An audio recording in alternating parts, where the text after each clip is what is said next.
తిరుమలగిరి మండల పార్టీ అధ్యక్షుడు ఎల్చోజు నరేష్ గారితో ఉన్నాము. ప్రస్తుతం మన తుంగతుర్తి నియోజకవర్గంలో చోటు చేసుకున్న అనేక రకాల రాజకీయ పరిణామాల గురించి, అభివృద్ధి సంక్షేమ పథకాల గురించి అడిగి తెలుసుకునే ప్రయత్నం చేద్దాం. సార్ నమస్తే అండి, welcome to ATV. Sir, Thungathurthi నియోజకవర్గంలో ఇప్పటి వరకు ఉన్న కాంగ్రెస్ క్యాడర్ని ఇన్ని రోజులు సంది మీరు మీ మండలాలు మొత్తం కాపాడుకుంటూ వచ్చారు. ఇప్పుడు ప్రజెంట్గా ఎమ్మెల్యేగా మన మందల సామ్యాల్ గారు గెలిచారు ఇక్కడ. అంటే అంతకుముందు మీరు కాంగ్రెస్ పార్టీని కాపాడారు కదా, ఇప్పుడు మీకు ఎమ్మెల్యే గారు అంతకుముందు టీఆర్ఎస్లో ఉన్నారు కదా, ఇప్పుడు మీకు ఆ పూర్తి సహకారాలు అందుతున్నాయి సార్ నుంచి?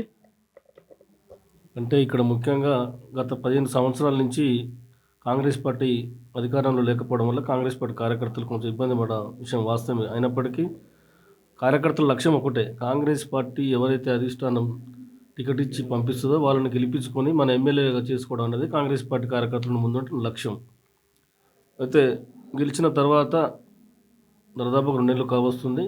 వారు కూడా మాలో కుటుంబ సభ్యుడిగా ఇమిడిపోయి ప్రస్తుతానికి అందరినీ కుటుంబ సభ్యులాగా కాంగ్రెస్ పార్టీ కార్యకర్తలను కంటికి రెప్పలుగా ఈ విషయం చెప్పిన, ఈ సమస్య చెప్పిన వెంటనే స్పందిస్తూ పార్టీ బలోపేతానికి అనునిత్యం కృషి చేస్తూ ఉన్నారు. సార్, అదేవిధంగా టీఆర్ఎస్ పార్టీ వాళ్ళు, బీఆర్ఎస్ పార్టీ వాళ్ళు, ఎమ్మెల్యే గారు కానీ, మంత్రి గారు కానీ, సూర్యాపేట నియోజకవర్గం మాజీ మంత్రి గారు కానీ చాలా వరకు కాంగ్రెస్ పార్టీ వాళ్ళు టీఆర్ఎస్ కార్యకర్తల మీద దాడులు చేస్తున్నారు అని చెప్పి అనేక రకాల పరిణామాలు, అనేక రకాల వార్తా పేపర్లు వచ్చింది, అనేక రకాల టీవీ ఛానల్ వచ్చింది. దీనిపై మీరు ఏ విధంగా విశ్లేషణ ఇస్తారు? అయితే ఇది చాలా హాస్యాస్పదం. ఎందుకంటే మేము అధికారంలోకి వచ్చి కనీసం 50 రోజులు పూర్తిగా నిండలేదు. కాంగ్రెస్ పార్టీ కార్యకర్తలంటేనే క్రమశిక్షణకు మారిపోయారు. 15 సంవత్సరాలుగా టీఆర్ఎస్ పార్టీ కాంగ్రెస్ కార్యకర్తల మీద ఏ స్థాయిలో దాడి చేసిందనేది ఈ సమాజానికి మొత్తం తెలుసు. కనీసం పోలీస్ స్టేషన్లో పోలేనటువంటి పరిస్థితి. సొంత కార్యక్రమాలు చేసుకుంటూ కూడా బహిరంగంగా మా కార్యక్రమాల దగ్గరికి టీఆర్ఎస్ వాళ్ళు వచ్చి మా కార్యక్రమాలు తీసుకోకుండా మమ్మల్ని గల్లలు పట్టుకొని నెట్టేసి మమ్మల్ని ఏ రకంగా హింసించారో ఈ తుంగతుర్తి గడ్డ మీద ఏ ఒక్కరిని అడిగినా తెలుస్తుంది.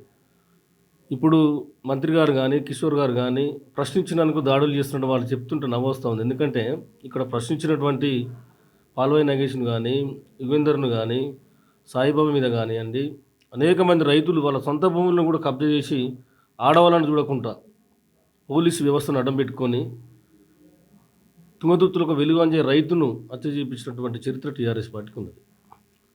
వాళ్ళు ఇవాళ వచ్చి ప్రశ్నించి దాడులు చేస్తున్నారని వాళ్ళంతలో వాళ్ళు ఏదో అంగిలి చింపుకొని దానికి ఏదో సినిమా టైప్లా హాస్పిటళ్ళల్లో మంత్రులు పరామర్శించడం, ఎమ్మెల్యే పరామర్శించడం, దాడులు దొరకు సాగించడం అని చెప్తుంటే వాళ్ళ కార్యకర్తలే నవ్వుతూ ఉన్నారు. ఇవాళ వాళ్ళ బహిరంగంగా వాళ్ళ నాయకుడు కేటీఆర్ స్వయంగా చెప్తా ఉన్నాడు, అరే 10 రోజులకే మీరు ఎందుకు ఇంత ఉలికి పడుతుర్రు? మరి 15 సంవత్సరాలు కాంగ్రెస్ కార్యకర్తలు వాళ్ళు 10 సంవత్సరాలు కాంగ్రెస్ వాళ్ళు అధికారం లేకున్నా కూడా ఎంత క్రమశిక్షణతోటి వాళ్ళ పార్టీ గెలుపు కోసం కృషి చేసిర్రు. మీరు నెల రోజులకే అది ఇట్లయింది, ఇది ఇట్లయింది, ఎందుకు ఉలికి పడుతున్నారని వాళ్ళ నాయకులే చెప్తా ఉన్నారు. కాబట్టి దాన్ని పరిణామం తీసుకోవాల్సిన అవసరం లేదు. కాంగ్రెస్ ఎప్పుడైనా కూడా దాడులకు పాల్పడదు. ఏ గ్రామాలైతే అభివృద్ధి ఉన్నదో, కార్యకర్తలకు ఏం నష్టం జరుగుతుందో, వాళ్ళకి ఏం సంక్షేమ పథకాలు కావాలో వాటి మీద దృష్టి పెడతారు తప్పితే టీఆర్ఎస్ లాగా ఎక్కడ భూములు కబ్జా చేద్దాం, ఎవరిని వ్యక్తిగతంగా కక్షలు తీసుకుందాం అనేది కాంగ్రెస్ సంస్కృతి కాదు. ఇది స్పష్టం. సార్, అదేవిధంగా తుంగతుర్తి నియోజకవర్గంలో ఉన్న ఇసుక దందాలు అయితేంది, ఇంక ఇతర దందాలు చాలా అని ఉన్నది చెప్పారు ఇక్కడ. ఇప్పుడు అదే విధంగా నడుస్తుందా, లేకపోతే అన్నీ గవర్నమెంట్ చేతిలోకి వచ్చి ఇక్కడ మీరు లోకల్ లీడర్లు కానీ ఏమైనా పరిపాలిస్తారా, లేకపోతే అంతా గవర్నమెంట్ చేతుల్లో ఉందా? బిక్కేరు వాగు ఇప్పుడు మనం ఇటు నుంచి ఇటే బిక్కేరు వాగు పోదాం. అక్కడ మేము పక్కన నిలబడతాం, మీరే అడగండి రైతుల్ని. గతంలో ఈ విధంగా ఉంది, ఇప్పుడు ఈ విధంగా ఉంది. గతంలో రాత్రి వందలాది లారీలు నిద్రలు పోకపోయేది రైతులు. ఆ లారీ ఆరల సప్పుడుకు, ఆ ఇటాచీల సప్పుడులకు. ఇక్కడ గెలిచిన తర్వాత ఒక్క లారీ కానీ, ఒక ఇటాచి కానీ బిక్కేరు వాగులో అవుపడిన దాఖలాలు లేవు. ఎమ్మెల్యే గారే స్వయంగా వాగులకు వేసినటువంటి బాటలను దగ్గరుండి ఆ బాటలన్నింటిని కూడా ధ్వంసం చేసి ఇసుకను కాపాడుకోవాల్సిన బాధ్యత నా మీద ఉంది, స్థానిక రైతుల మీద, ఈ తుంగతుర్తి గడ్డ మీద పుట్టిన ప్రతి ఒక్క రైతు మీద ఉందని చెప్పేసి వారు వాటన్నిటిని కూడా ధ్వంసం చేసి సంబంధిత అధికారులకు చాలా సీరియస్గా చెప్పడం జరిగింది. ఇసుక విషయంలో మాత్రం ఎట్టి పరిస్థితుల్లో సహించబోము, ఇసుకను కాపాడుకుందాం ఒక నినాదం ఇక్కడ ఈ ప్రజలకు పిలిపివ్వడం జరిగింది. మీరు తెలుసుకున్నా అదే విధంగా ఉంటుంది. కాకపోతే కొంత ఇండ్లు కట్టుకున్నట్టు దాన్ని కూడా ఒక నిబంధన, ప్రభుత్వ నిబంధనలు ఏమవుతున్నాయో గ్రామ స్థాయిలో గ్రామ కార్యదర్శి, మున్సిపాలిటీ కమిషనర్ వారు ఆ ఇల్లుకి ఎన్ని ట్రిప్పులు పడతాయో పర్మిషన్ విత్ ఛానళ్ళు తీస్తేనే ట్రాక్టర్ల ద్వారా అక్కడక్కడ ఇండ్లకు పోతున్నాయి తప్పితే నీకు ఎక్కడ కూడా ఒక్క లారీ పోయినట్టున్నా కూడా ఎమ్మెల్యే గారు సాధించే పరిస్థితి లేదు.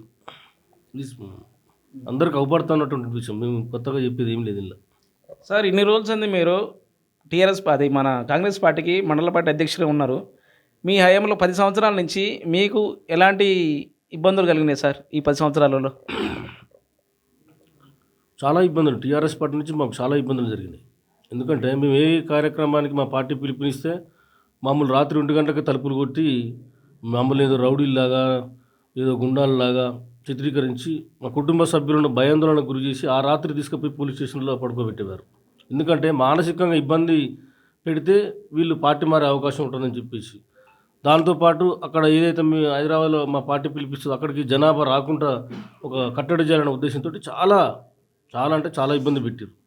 మేము ఎక్కడన్నా కూడా మామూలుగా మధ్యవర్తి పోయినా కూడా మా మీద దరఖాస్తులు వస్తే మా మీద కేసులు పెట్టేసాడు. అట్లా చాలా కేసులు మా ఎన్ఎస్ఐ నాయకుల మీద కానీ యువజన కాంగ్రెస్ నాయకుల మీద కానీ అనేక రకాల కేసులు పెట్టడం జరిగింది. అయినప్పుడు కూడా దేనికి బెంగపడకుండా లొంగకుండా కసితోటి ఇక్కడ కాంగ్రెస్ పార్టీని గెలిపించాలన్న ఏకైక లక్ష్యంతో ఇక్కడ కార్యకర్తలు చాలా ప్రాణాలకు తెగించి మరీ ఇక్కడ పనిచేసినారు.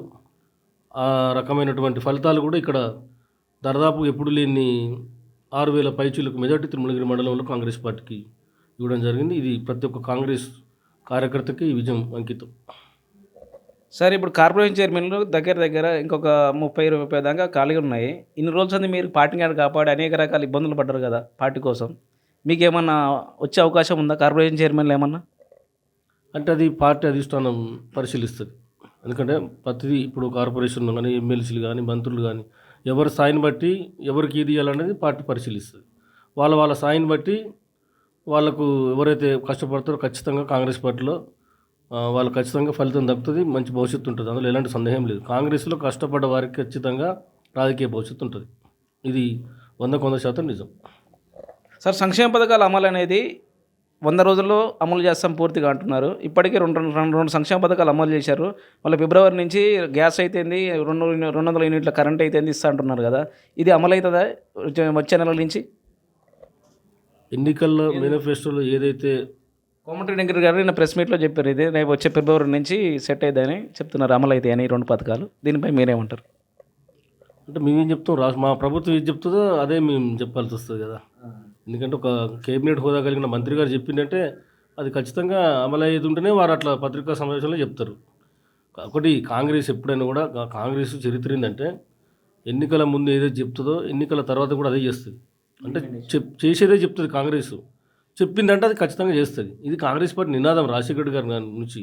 కానీ అడ్డగోలుగా బీఆర్ఎస్ లాగా కేసీఆర్ లాగా అది దాన్ని ఏమంటారు సహజంగా హామీలు ఇచ్చి ఇక రాజేడంటే రేపు వచ్చి అనేటట్టుగా కాంగ్రెస్ చేయదు. అది చెప్పిందంటే ఖచ్చితంగా ఎన్ని కష్టాలకు ఓర్చుకున్నా సరే కాంగ్రెస్ పార్టీ దాన్ని ఆ పథకాలను వచ్చేటట్టు అందిస్తుంది. దానికి పెద్ద ఉదాహరణ ఏంటంటే ఆంధ్రప్రదేశ్లో ఉమ్మడి ఆంధ్రప్రదేశ్ ఉన్నప్పుడు ఆంధ్రప్రదేశ్లో కాంగ్రెస్ పార్టీ భూస్థాపితం తెలిసి కూడా తెలంగాణ ఇచ్చింది. ఎందుకు ఇచ్చిందంటే అంతకుముందు సోనియా గాంధీ గారు తెలంగాణ రాష్ట్రాన్ని ఇస్తున్నామని చెప్పేసి ప్రజలకు హామీ ఇచ్చారు. హామీ ఇచ్చినప్పుడు అక్కడ మొత్తం కాంగ్రెస్ పార్టీకి భూస్థాపితం అవుతుంది, మనకు నష్టం జరుగుతుంది. మనకు నష్టం జరిగినా పర్వాలేదు కానీ తెలంగాణ ప్రజలకు న్యాయం చేయాలనేది ఒక ఏకైక లక్ష్యంతో తెలంగాణ ఇచ్చింది. Congress party policy అట్టుంటుంది. పార్టీ ప్రయోజనాలు చూసుకోదు. ప్రజలకైతే ఏదైతే మనం స్పష్టమైన హామీ ఇచ్చినామో ఆ హామీ కోసం దేనికైనా సొంత త్యాగాలు ఎంత పెద్ద త్యాగాలకైనా సిద్ధపడుతుంది తప్పితే అబద్ధాలు ఆడదు కాంగ్రెస్ పార్టీ. సార్ తుంగతుర్తి నగరంలో దళిత బంధు అనేది పైలట్ ప్రాజెక్ట్గా మొట్టమొదటి ఇక్కడనే లాంచ్ చేశారు. దాన్ని ఇక్కడ చాలా వరకు ఇచ్చిర్రు. అందులో అవకతవకలు ఏ విధంగా జరిగినాయి, అందరికి ఇచ్చిర్రా లేకపోతే ఓన్లీ టీఆర్ఎస్ పార్టీ వరకు ఇచ్చిర్రు? అది తిరుమలగిరి మండలంలో పైలట్ ప్రాజెక్ట్ కింద 2,300 మంది కుటుంబాలకు దళిత బంధు పథకం అమలు చేయడం జరిగింది. యూనిట్లు కూడా మంజూరు అయినాయి. అయితే ఇక్కడ ఒక పెద్ద స్కామ్ ఇది, దాదాపు 200-300 కోట్ల స్కామ్ ఇది. ఇక్కడ వాళ్ళు ఏం చేశారంటే కొటేషన్లో ఒక దందా పెట్టారు. ఏ అయితే కొటేషన్లు ఇవ్వాలో కిరాణం కానీ స్టీల్ సామాన్ కానీ సెంటరింగ్ కానీ ఇట్లా యూనిట్లు కానీ ట్రాక్టర్లు కానీ కార్లు కానీ వాళ్ళకు సంబంధించిన వ్యక్తులకే కొటేషన్లు ఇచ్చి ఈ అమౌంట్ అయితే 10 లక్షలు ఏదైతే ఉంటుందో వాళ్ళకు సంబంధించిన అకౌంట్లోనే డబ్బులు పడతాయి. డబ్బులు పడ్డ తర్వాత ఆ యొక్క అక్కడ ఉన్నటువంటి లబ్ధిదారుడు కొంచెం తెలివి కలవాడు అనుకో 6 లక్షలు 7 లక్షలు, ఒక అమాయకుడు అనుకో 4 లక్షలు 5 లక్షలు, మరి ఇంకా అమాయకులు అనుకో అసలు నీకు రానే రాదు 2 లక్షలు 3 లక్షలు, ఇట్లా ఇచ్చి దరిదాపు ఒక ఫిక్స్డ్ ఖచ్చితంగా 2300 యూనిట్ల నుంచి ఖచ్చితంగా ప్రతి దగ్గర నుంచి 3 లక్షలు కట్టింగ్. ఇంకా కొద్దిగా అమాయకులు ఉంటే మాత్రం 4-5 లక్షలు కూడా జరిగినటువంటి సందర్భాలు దాఖలాలు చాలా ఉన్నాయి. దాని మీద మీ అందరం కూడా ఎమ్మెల్యే గారి దృష్టికి తీసుకెళ్ళినాం. వారు కూడా విజిలెన్స్ కమిటీకి ఆదేశాలు జారీ చేసినారు. త్వరలోనే ఈ జీఎస్టీ కట్టకుండా లబ్ధిదారుల నుంచి 2 లక్షలు జీఎస్టీ వసూలు చేసిన జాబితా తయారవుతుంది. ఎట్టి పరిస్థితుల్లో కూడా అవినీతికి పాల్పడినటువంటి టీఆర్ఎస్ నాయకులను వదిలిపెట్టేది లేదు. వారు అవినీతి బరాబరుగా అక్కిస్తాం, వాళ్ళ మీద క్రిమినల్ కేసులు పెట్టిస్తాం. పారదర్శకతోటి ఇంకెవరైతే లబ్ధిదారులు వచ్చే వాళ్ళు ఉన్నారో వారికి పారదర్శకంగా మేము దళిత బంధు అమలేటట్టు మేము ఎమ్మెల్యే గారి దృష్టికి తీసుకెళ్తాం. సరే, ముఖ్యమంత్రి గారు ఎలక్షన్లప్పుడు హామీలు ఇచ్చేటప్పుడు ఎకరానికి 7,500 ఇస్తున్నారు. కాకపోతే ఇప్పుడు మళ్ళీ పాత పద్ధతిలోనే ఎకరానికి 5,000 మాత్రమే ఇస్తున్నారు. దీనిపై మీరు ఏమంటారు? కాంగ్రెస్ పార్టీ 6 గ్యారెంటీలలో భరోసా పథకం కింద రైతు భరోసా పథకం కింద ఎకరానికి 7,500 రూపాయలు, సంవత్సరానికి 15,000 రూపాయలు మా ప్రభుత్వం వస్తే ఇస్తుందని చెప్పి రైతులకు హామీ ఇవ్వడం జరిగింది. అప్పుడు కూడా స్పష్టంగా చెప్పినారు, ప్రభుత్వం ఏర్పడిన 100 రోజుల లోపు ఖచ్చితంగా ఎకరానికి 7,500 రూపాయలు అమలు చేస్తుంది. ఎందుకంటే ఇప్పుడు ప్రభుత్వం ఏర్పడి కూడా ఇంకా 50 రోజులు పూర్తి కాలేదు. దాంతోపాటు ఏంటంటే ఈ యొక్క ధరణి పేరుతోటి రైతు బంధు అనేది ఒక పెద్ద మోసం. ఎందుకంటే ఇలా పరిశీలిస్తుంటే ఒక్కొక్క తొవినా కొద్దీ పెంకాసులు వెళ్ళిన మాదిరిగా దాదాపుగా రాష్ట్రంలో 6,50,000 బోగస్ పాస్ పుస్తకాలు ఉన్నాయి. ఇవాళ రైతు బంధును 5,000 అంటే పాత పద్ధతుల్లోనే కొనసాగించడం వల్ల కారణం ఏంటంటే ఏదైతే బోగస్ పుస్తకాలు ఉన్నాయో వాటన్నిటిని కూడా క్యాన్సిల్ చేసిన తర్వాత కాంగ్రెస్ పార్టీ ఇచ్చినటువంటి కొత్త పథకం ప్రారంభమవుతుంది. బరాబర్ 7,500 రూపాయలు ఎకరానికి కాంగ్రెస్ పార్టీ రైతులకు అందించబోతోంది. కాకపోతే ఈ తులసి వనంలో గంజాయి మొక్కలన్నీ ఏరేస్తుంది. ఏదైతే 6,50,000 బోగస్ పాస్ పుస్తకాలు ఉన్నాయో వాటన్నిటిని కూడా ధరణి పేరుతో కేటీఆర్ ఇది ఒక పెద్ద దందా. ఇంకెన్ని లక్షల పాస్ పుస్తకాలు వెళ్తాయో అది సంబంధిత అధికారులతో రేవంత్ రెడ్డి గారు వాటిని జాబితా తయారు చేస్తూ ఉన్నారు. అతి త్వరలోనే ఆ బుక్కులన్నీ రద్దు చేసి కొత్త పథకం భరోసా పథకం కింద 7,500 రూపాయలు ప్రతి ఎకరానికి అందించేటట్టు చర్యలు తీసుకుంటారు. ఇందులో ఎలాంటి సందేహం లేదు. చిరదేవి మందల సమ్మెల్ గారు అంటే మీ ఎమ్మెల్యే గారి మీద అనేక రకాల ఆరోపణలు చేస్తారు ప్రతిపక్ష పార్టీలు ప్రజెంట్. దీన్ని మీరు ఏ విధంగా చెప్తారు? మా ఎమ్మెల్యే గారు వాస్తవంగా ఒక ఎమ్మెల్యే లెక్క కాదు, ఒక సామాన్య కార్యకర్తల లెక్క 24 గంటలు 5 గంటలకే లేచి మొత్తం ప్రతి ఊరు తిరుగుకుంటూ సంబంధిత అధికారులను ఏ గ్రామంలో అయితే ఏ సమస్యలు ఉన్నాయో విద్యుత్ కానీ నీటిని కానీ రహదారులు కానీ స్వయంగా ఆయనే వెళ్ళి అక్కడ ఏ సమస్య ఉంటే సంబంధిత అధికారులతో అక్కడి నుంచి ఫోన్ మాట్లాడి ఆ సమస్యను అక్కడనే పరిష్కరిస్తుండు. నువ్వు గత పాలకులు ఎక్కడ కూడా ప్రజల మధ్యలో తిరిగిన చరిత్రలు లేవు. వారిని కలవాలంటే చిట్టీలు పెట్టుకుని గంటలు వెయిట్ చేసి ఎమ్మెల్యే గారిని కలిసినటువంటి సందర్భాలు ఉన్నాయి. ఇవాళ మామూలు వ్యక్తి కూడా డైరెక్ట్గా ఎమ్మెల్యే గారికి ఫోన్ చేసి తమ సమస్యను చెప్పుకుంటుండు. వారు కూడా అదే రీతిలో స్పందించి అధికారులకు ఫోన్ చేసి వారి సమస్యను పరిష్కరిస్తుంది. నువ్వు ఎక్కడన్నా కూడా గతంలో ఏ శుభకార్యాలలో కానీ ఎక్కడన్నా కానీ కాదర్ కిషోర్ అనే వ్యక్తి 10 మందితోటి కలిసి సమభక్తి భోజనం చేసినటువంటి దాఖలాలు ఎక్కడ ఉన్నాయా? ఇవాళ సామాన్య వ్యక్తి లెక్క. ఎందుకంటే అతను ఒక దిగువ స్థాయి నుంచి వచ్చినటువంటి ఒక వ్యక్తి, స్థానిక సమస్యల మీద ఆయనకు పూర్తిగా అవగాహన ఉంది. ఇక్కడే పుట్టిన వ్యక్తి కాబట్టి ఇక్కడ చదువుకున్న వ్యక్తి, అన్ని గ్రామాలు గత 20 ఏళ్ళ నుంచి తిరిగిన వ్యక్తిగా ఆయనకు ఏ గ్రామానికి ఏ సమస్యలు కావాలో ఆయనకు పూర్తిగా అవగాహన ఉంది. కాబట్టి ఆ అవగాహనతోటి సమస్యలు కూడా ఆ త్వరితగతిన పరిష్కారం అవుతుంది. ఇప్పుడు అందరిలో కుటుంబ సభ్యుడిగా ఎక్కడ పడితే అక్కడ ఒక సామాన్య వ్యక్తులు లేకనే ఒక ఎమ్మెల్యే అనే అసలు ఫీలింగ్ అతను వారికి లేదు. అసలు ఇంత మంచి ఎమ్మెల్యే దొరకడం తింగుతుర్తి ప్రజల అదృష్టం.